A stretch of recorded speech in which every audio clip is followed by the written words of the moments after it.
அப்போ நம்முடைய உயிரினுடைய அறிவுத்திறன் என்பதை தொல்காப்பியம் என்கிற சூத்திரம் சொல்லுகிறது. உற்றறிவு அதுவே ஓரறிவு.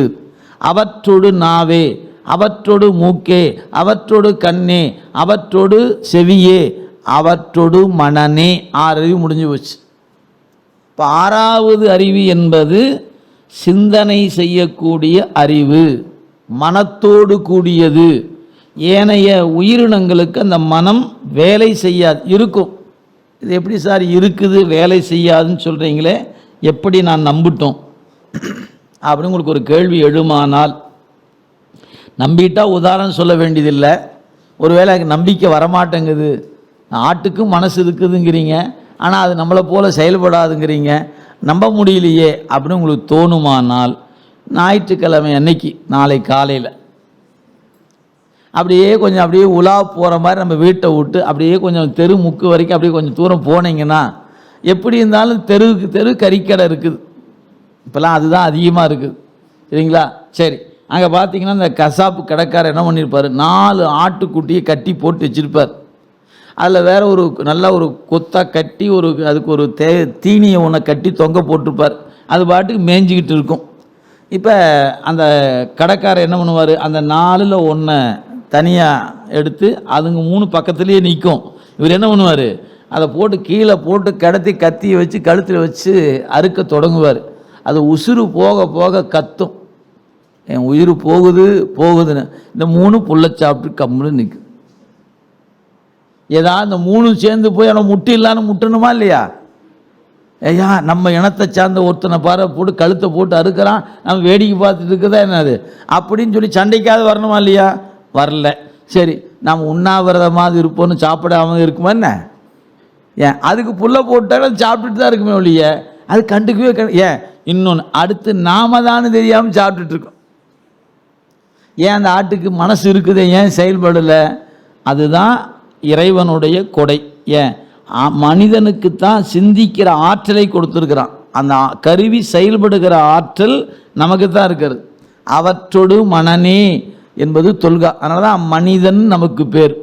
ஏன் மனிதன் நமக்கு பேர் தெரியுங்களா? மனத்தோடு கூடி நடப்பவன் என்பதனால் மனிதன் என்று பெயர். இதெல்லாம் நூல்கள் நமக்கு சொல்லி இருக்கிற செய்தி. சரி, இப்போ இங்கே சொல்லப்பட்டதை நீங்கள் பட்டியல் போட்டுக்கணும். நீங்கள் என்னெல்லாம் சொல்லியிருக்க, புல் சொல்லியிருக்கிறாரு, பூடு சொல்லியிருக்கிறாரு, புழு சொல்லியிருக்கிறாரு. புல்லுக்கும் பூடுக்கும் ஓரறிவு தான், நீங்கள் தான் வகைப்படுத்திக்கணும். நான் சும்மா எடுத்துக்காட்டுக்காக சொல்கிறேன். புழுவுக்கு 4 அறிவு. ஏன் அது காது கிடையாது, அதுக்கு என்ன உண்டு, உடம்பு உண்டு, வாய் உண்டு, மூக்கு உண்டு, கண் உண்டு. எது கிடையாது, காது கிடையாது. புழுவுக்கு 4 அறிவு. நீங்கள் எப்படி சார் கண்டுபிடிச்சி? நான் சொல்லுறீங்க, திருநாவுக்கரசர் பாடியிருக்கிறார். ஏன் புழுவுக்கும் குணம் 4, எனக்கும் அந்த குணம் உண்டுனார். புழுவுக்கு பொல்லாங்கு இல்லை, ஆனால் எனக்கு பொல்லாங்கு உண்டு என்று நாவுக்கரசர் ஒரு தேவாரத்தில் பதிவு செய்கிறார்.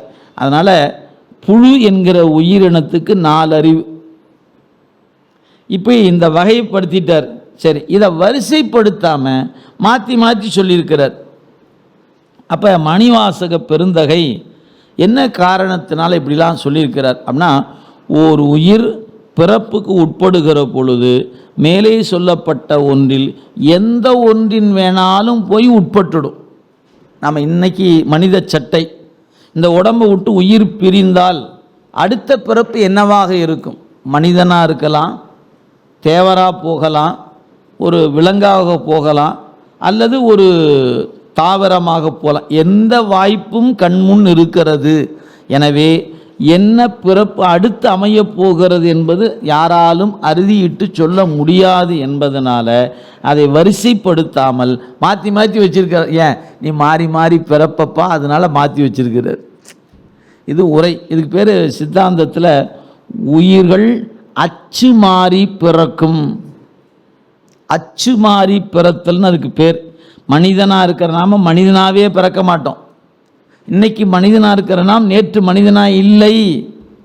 ஒருவேளை இருந்திருக்கலாம், ஆனால் நிச்சயமாக நான் மனிதனாகத்தான் இருந்தேங்கிறதுக்கெல்லாம் உத்தரவாதம் இல்லை. ஏன் போன பிறப்பு கழுதையாக கூட இருந்திருப்போம். நாம் இன்னைக்கு மனித சட்டை நம்ம கிடைச்சிருக்கலாம். எனவே கடந்த கால பிறப்பு என்ன என்று நமக்கு தெரியாது, அடுத்த பிறப்பு என்னவாக போகிறோம் என்று நமக்கு தெரியாது. இன்னைக்கு இந்த மனித சட்டை நமக்கு கொடுக்கப்பட்டிருக்கிறது. எனவே அது வரிசை பிரகாரம் கொடுப்பது அல்ல. நீங்கள் வரிசை பிரகாரம் கொடுப்பதாக இருந்தால் டார்வின் கோட்பாடு பொருந்திடும். ஓரறிவு கொடுத்து உங்களை வளர்ச்சிப்படுத்தி அப்புறம் 2வது அறிவு கொடுத்து இப்படியே படிப்படியாக மேலே கொண்டு வந்து 6 அறிவில் கொண்டாந்து நம்ம இன்றைக்கி வைத்திருக்கிறான் இறைவன் என்று சொல்லலாம். அப்படி சொல்வதற்கு நம்ம நூல் அதற்கு இடம் கொடுக்கலை. உங்களுக்கு திரு ஆனைக்கா என்ற ஒரு தல வரலாற்றை படிச்சிங்கன்னா தெரியும். சிலந்தியாக இருந்த ஓர் உயிர் தான் பின்னால் அடுத்த பிறப்பில் கோச்செங்கச்சோழ நாயனாராக அவதரிக்கிறார். ஒரு எலியாக இருந்த ஒன்று மறைக்காட்டில் திருமறைக்காடு என்ற திருத்தலத்தில் எண்ணெயை குடிப்பதற்காக போச்சு. அதை எண்ணெய் சாப்பிட்டுக்கிட்டே இருந்துச்சு. தன்னை அறியாமல் திரி பக்கமாக போய் மூக்கை கொஞ்சம் நீட்டிருச்சு. அந்த திரி சுற்றுச்சு. சுற்றனே என்னாச்சு, அப்படியே ஒரு அசைந்து பாருங்கள், அணையரமாக இருந்த தீபம் கொஞ்சம் நேரம் நின்று எரிஞ்சுதான். இதை தூண்டி விட்டதுக்கு ஒரு பிறப்பு கொடுத்தார் இறைவன். நீங்கள் நினச்சி பாருங்கள், இதையெல்லாம் நம்ம வெறும் கதைகள் அப்படின்னு கழிந்து போனதுனால நமக்கு என்னுடைய பெருமை தெரியாமல் போயிடுச்சு. ஒரு தீபத்தில் அணைகிற நேரத்தில் இருந்த அந்த தீபத்தை ஒரு எலி தன் மூக்கால் அது போய் தூண்டி விட நினச்சலாம் போகலை, அது எண்ணெய் குடிக்க தான் போச்சு. தன்னை அறியாமல் அந்த மூக்கு நெருப்பில் பட சுட்டது. அப்படியே ஒரு அசைவு கொடுத்து அது தூண்டி விட்டது. அதற்காக ஒரு சக்கரவர்த்தியாக பிறக்க வைத்தான் இறைவன். விளக்கில் தூண்டி விட்டதுக்கே சக்கரவர்த்தி. நான் விளக்கு போட்டா தானே. அப்போ என்ன தெரிகிறது, ஒரு திருக்கோயிலில் தீபம் ஏற்றுதல் என்பது மிகச்சிறந்த புண்ணியம்.